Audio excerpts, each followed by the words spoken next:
আসসালামু আলাইকুম রহমতুল্লাহ। জনরা হিসেবে সেলফ হেল্প বা আত্ম উন্নয়ন একটি জনপ্রিয় একটি জনরা। এই বিষয়ের সারা পৃথিবীতেই অনেক পাঠক, দর্শক এবং ভোক্তা রয়েছে। প্রত্যেক মানুষই চায় যে তার নিজেকে কিভাবে আরো বেশি উন্নত, আরো বেশি করে তার ক্যারিয়ারকে এগিয়ে নিয়ে যাবে, তার জীবনকে এগিয়ে নিয়ে যাবে। এজন্য যে ধর্মেরই হোক, যে বর্ণেরই হোক, যে ভাষারই হোক, প্রত্যেক মানুষই এই ধরনের আত্ম উন্নয়নমূলক বই বলি কিংবা আত্ম উন্নয়নমূলক যে বিভিন্ন বিষয়গুলো এগুলোর সাথে সম্পৃক্ত হতে চায়। তো এই যে আত্ম উন্নয়নমূলক বিষয়ের কথা যে আমি বললাম, এর মধ্যে অবশ্যই বিশেষভাবে বইগুলোর কথা বলতেই হবে।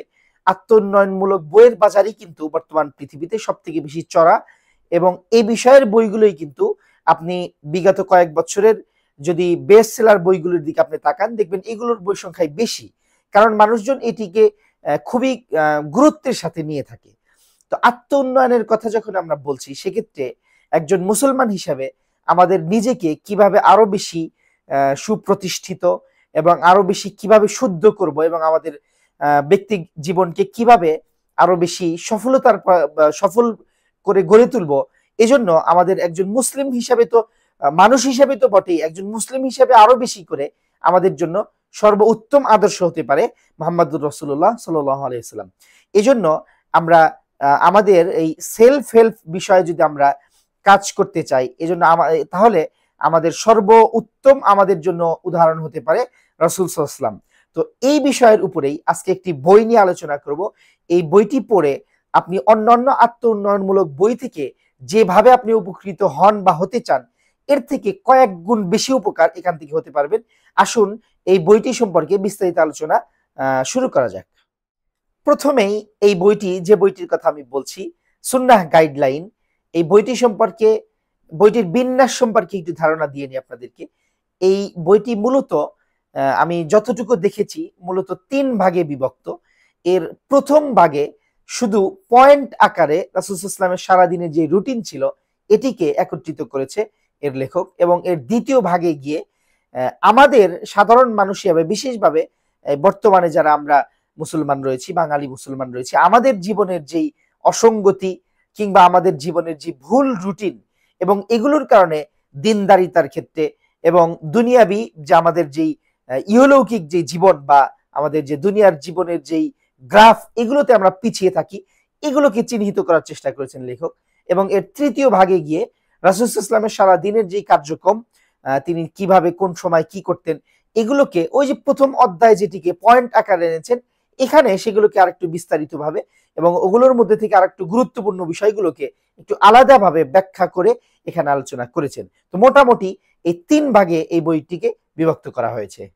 বাজারে তো আত্ম উন্নয়নমূলক বই বলি কিংবা সেলফ হেল্প ধরনের বই বলি, এগুলোর তো আসলে অভাব নেই। প্রচুর পরিমাণ আপনি নীলক্ষেতে দাঁড়ালে দেখবেন কিংবা পল্টনে দাঁড়ালে দেখবেন, কিংবা যেসব জায়গাতে ফুটপাতে বই বিক্রি করা হয়, সেখানে দেদারসে যেন ওই অন্যান্য যে বিভিন্ন বস্তু, বিভিন্ন বিষয়, সেগুলোর মতো কিন্তু আত্ম উন্নয়নমূলক বই ছড়িয়ে ছিটিয়ে রেখেছে রাস্তার উপরে। কিন্তু সেখান থেকে এই বইটিকে আমি আলাদা কেন বলছি, বা আমি থাম্বনেইলে যে টাইটেলটা দিয়েছি যে পৃথিবীর সেরা সেলফ হেল্প বই হচ্ছে এটি বলার পেছনে অন্যতম কারণ হচ্ছে যে এটি পৃথিবীর একজন সেরা মানুষ, যিনি পৃথিবীর প্রশ্নাতীত ভাবে সর্বশ্রেষ্ঠ মানুষ, তার জীবনের থেকে নিয়ে আমরা শিখবো। সুতরাং এটি অবশ্যই হবে হচ্ছে আমাদের জন্য সেরা বই। কিন্তু এছাড়াও আরো বেশ কিছু কারণ রয়েছে। বই হিসাবে, বই তো একটা শিল্প, এই জায়গা থেকে দেখলেও এই বইয়ের কিছু আলাদা বিশেষত্ব রয়েছে। আমি সেগুলো একটু সংক্ষেপে বলার চেষ্টা করি। যেমন প্রথমেই যেটি বলতে হবে সেটি হলো যে এই বইয়ের মধ্যে রাসূল সাল্লাল্লাহু আলাইহি ওয়াসাল্লামের যে সারাদিনের যে কাজকর্মগুলো, এগুলোকে আমাদের এই বর্তমান যে আমরা যেই ঘড়ি ব্যবহার করি, যেই ঘড়ির টাইম, সেই হিসাবে নবী আলাইহিস সালাতু ওয়াস সালামের জীবনকে ব্যাখ্যা করা হয়েছে। এটি খুবই ইতিবাচক একটি বিষয় এবং খুবই ফলপ্রসূ একটি বিষয় বলে আমি মনে করি। তার কারণ রাসূল সাল্লাল্লাহু আলাইহি ওয়াসাল্লামের সময় তখন তো ঘড়ি ছিল না। সেই হিসাবে দেখলে তার কাজকর্মগুলো হাদিসের বা সিরাতের গ্রন্থগুলোতে যেভাবে উল্লেখ হয়েছে, সেখানে তো অবশ্যই টাইমের উল্লেখ নেই। কিন্তু সেটিকেই এই বইয়ের মধ্যে লেখক আমাদের বর্তমান সময়ের যে টাইম জোন, এই হিসাবে তিনি কাজগুলো ভাগ করেছেন, টাইম হিসাবে বিন্যস্ত করেছেন যে এতটা থেকে এতটা পর্যন্ত আল্লাহ রাসূল কি করতেন। এটি একটি ভিন্ন বিষয়, যা আমাদের জন্য মানতে গেলে খুবই সুবিধাজনক হবে। এটি এই দিক থেকে এই বইটির একটি এটা আমি বলবো একটা বিশেষত্ব। আরেকটি গুরুত্বপূর্ণ বিষয়, রাসূল ইসলাম যে সময়ে যে কাজগুলো করতেন সেই হিসাবে সময়টাকে নামকরণ বা সংজ্ঞায়িত করেছেন লেখক। যেমন আমি একটি উদাহরণ দিই, রাসূল ইসলাম কোন সময় তিনি স্পিরিচুয়াল টাইম হিসাবে যে স্পিরিচুয়াল যে কাজগুলো করেছেন সেই সময়টিকে তিনি টাইটেল দিয়েছেন, শিরোনাম দিয়েছেন স্পিরিচুয়াল টাইম। কিংবা যেই সময় রাসূল ইসলাম সামাজিক বিভিন্ন কাজকর্ম করতেন, বিভিন্ন প্রতিনিধি দলের সাথে হয়তো সাক্ষাৎ করতেন এবং বিভিন্ন ব্যক্তির খোঁজ খবর নিতেন, বিভিন্ন গোষ্ঠীর খোঁজ খবর নিতেন, এই ধরনের যে সামাজিক কাজকর্ম এগুলোকে সেই টাইমটিকে এই লেখক নাম দিয়েছেন সোশ্যাল টাইম। এই ধরনের আরো বিভিন্ন নামকরণ করেছেন। এটিও এই বইটির একটি আলাদা আমি বিশেষত্ব বলেই মনে করি। এছাড়াও এই বইয়ের নকশা এবং নানা রকম ডিজাইনের মাধ্যমে পুরো বিষয়টিকে সহজকরণ করে তোলার যে ব্যাপারটি, বিভিন্ন রকমের নকশার মাধ্যমে এবং ডিজাইনের মাধ্যমে, এটিকে কিন্তু এই বইয়ের একটি আলাদা বিশেষত্ব হিসেবে আমি এটি উল্লেখ করতে চাই, যে একটি মানুষ যাতে একজন পাঠক যাতে খুব সহজেই বইয়ের মূল বার্তাগুলো, মূল কথাগুলোকে আত্মস্থ করতে পারেন, এই জন্য এই ধরনের ডিজাইনগুলো যে ব্যবহার করা হয়েছে, নকশাগুলো ব্যবহার করেছে, এটি খুবই খুবই ফলপ্রসূ হবে বলে আমি মনে করি। এছাড়াও এই বইয়ের কলবর, প্রচ্ছদ এবং কাগজ এবং অন্যান্য যে বিষয়, এগুলো অবশ্যই রুচিসম্মত হয়েছে। এবং বিশেষভাবে একটি কথা আমি এখানে একটু আলাদাভাবে বলতে চাই, সেটা হলো এই বইটির যে লেখার সাইজ, অর্থাৎ লাইনগুলো যেই সাইজ আনা হয়েছে, আমার মনে হচ্ছে এটি আরেকটু বড় করে আনা যেত হয়তো। যদি এখানে আমি একটু ব্যাখ্যা করে বিষয়টি বলি, এই বইটির যেই কলেবর হিসাবে এটি খুবই মানানসই, কিন্তু কলেবর হিসাবে বইয়ের লেখাগুলোকে একটু ছোট মনে হচ্ছে, পৃষ্ঠার দুই দিকে যেন জায়গা থেকে গিয়েছে, চাইলে আর একটু বড় করতে পারতেন, এরকম আমার কাছে মনে হয়েছে। কিন্তু যেহেতু লেখাগুলোকে তারা ছোট করেছেন, সেক্ষেত্রে কলেবরটিকে আর একটু ছোট করা যেত। আর একটু ওই পকেট টাইপের যে বই, এটিও যদি খুব বেশি বড় নয়, কিন্তু আরেকটু ছোট করা যেত। এবং আরেকটু ছোট করলে এই বইগুলো যেহেতু সার্বক্ষণিকভাবে আমাদের সাথে রাখার মতো বই, সেক্ষেত্রে সাইজটি ছোট হলেই সবার জন্য সুবিধাজনক হবে। এই ক্ষেত্রে আমার মনে হয় একটু অসামঞ্জস্যতা এখানে হয়েছে।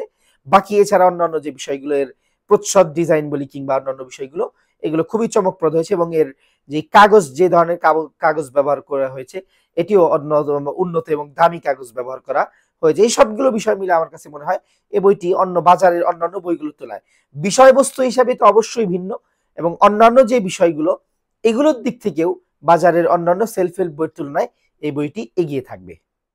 এখন প্রশ্ন হলো যে এই বইটি কাদের কাজে লাগবে, কারা পড়তে পারেন, কারা এই বইটিকে কাজে লাগাতে পারেন। এই প্রশ্নের উত্তর আসলে যদি এক কথায় বলতে হয়, তাহলে বলতে হবে যে প্রত্যেক মুসলমানের জন্য এই বইটি কাজের বই। বিশেষভাবে একটু ভেঙে বললে বিভিন্ন রকমের ক্ষেত্রে এই বইটির ব্যবহার হতে পারে। যেমন যারা ইমাম খতিব যারা রয়েছেন, তারা মসজিদে মুসল্লিদের মধ্যে এই বইটি বিতরণ করতে পারেন, এবং এই বইটির মাধ্যমে মসজিদের মুসল্লিদেরকে আমরা উদ্বুদ্ধ করতে পারি নবী আলাইহিস সালামের জীবন কেমন ছিল এই বিষয়গুলোর উপরে।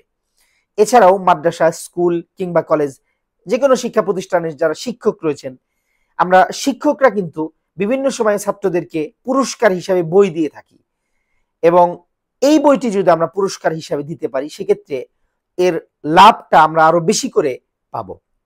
এবং যেহেতু এটি সহজলভ্য, আমি এই বিষয়ে পরে আসছি যে আপনি কোত্থেকে নিতে পারেন এবং কত মূল্যে নিতে পারেন, এই বিষয়ে পরে আসছি আলোচনায়। তো এদিক থেকে সুবিধাজনক হবে।